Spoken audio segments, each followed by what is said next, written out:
Hello, I'm Saloni. Welcome to the channel Salchi. Now today I'll be presenting you some C words which you can use in your daily language in order to improve your vocabulary. Starting from the first word, it's circumscribe. Circumscribe.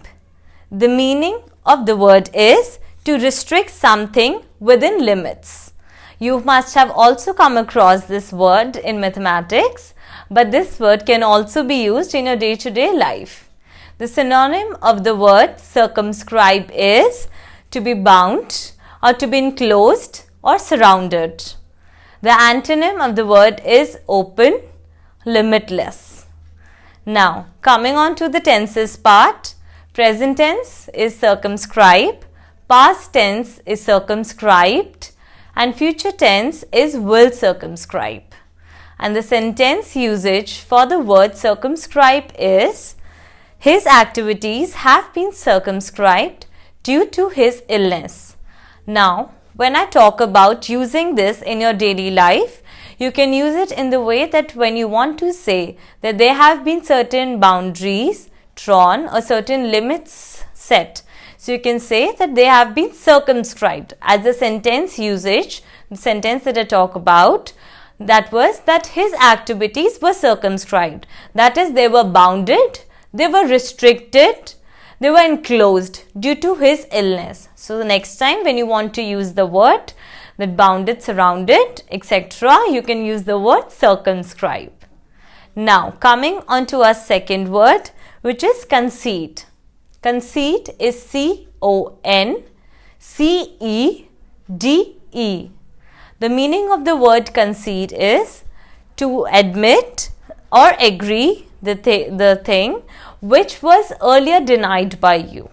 It also links to an indecisive trait that earlier you were not ready to accept that or agree to that fact, but now after certain decisions and a plethora of other things, you have agreed to it and you've decided that yes, now that is right. You have admitted to it.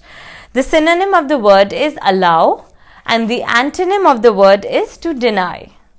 Talking about the tenses, it is concede, present tense, conceded, past tense, will concede, future tense. Now the sentence usage for the word is, I will concede that I was wrong to break the speed limit. Now you can also use the word in your day-to-day life when you're talking about buying a certain product or buying furniture or doing a big purchase, because of which you were not agreeing to it earlier that yes, you won't be buying this refrigerator, you won't be buying this television, or you won't be buying certain clothes.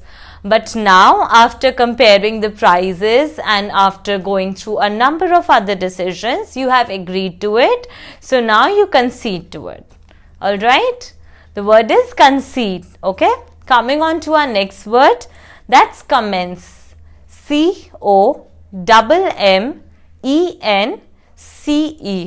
The word commence means to start or to begin something.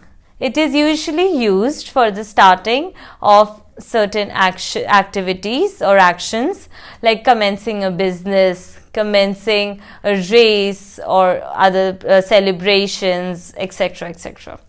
Now, the synonym of the word is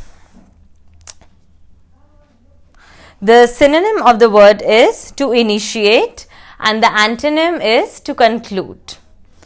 Now, the tenses for the word is commence, present tense, past tense, commenced, future tense, will commence. Sentence usages, the performances will commence in a minute.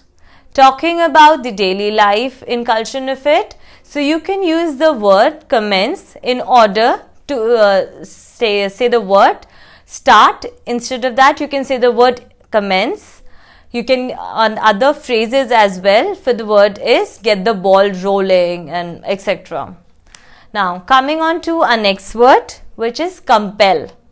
So it means it starts with C-O-M-P-E-L, compel. The meaning of the word is to do something which is being forcibly asked for, or an action which was asked to do by some other person when it was enforced. The synonym of the word is to pressurize, and the antonym of the word is to convince, which means that when the person is willingly ready for it, which is the antonym of the word concede. Now talking about the tenses, we have compel is compel present tense, compelled past tense, and future tense is will compel. Now the sentence usage is the law will compel employers to provide health insurance. Now you can use the word compel in your daily language when you talk about something which was being asked to be done forcibly. When you say that the task was, the students were compelled to do this, the employers were compelled to do that. So you can use the word compelled. Now the fifth and the last word is covert. C-O-V-E-R-T, which means not openly acknowledged or displayed. The synonyms of the word is hidden or secretive, whereas the antonym of the word is in full display or full view, that is informed or notified, which is the antonym of this word. Now the tense for the word is present tense is covert, past tense is coverted, future tense is will covert. Now the sentence usage is he stole a covert glance at her across the table. Now talking about the incursion of it in your daily life, you can use the word covert when you talk about something which was hidden or secretive, that is, which was planned among some other people and you were not informed about it. Okay, so you can use the word covert with reference to anything which was secretive or hidden. Now let's take a quick revision of all the words. First word is circumscribe, which means restrict within boundaries or limits. Second word is concede, which means to admit or agree after first denying it. The third word is commence, which means to start, initiate or begin. And the next word is compel, which means something which was asked to do forcibly. The fifth and the last word is covert, which means not openly acknowledged or hidden. Now hope you like this video. Kindly like, subscribe and share. Thank you.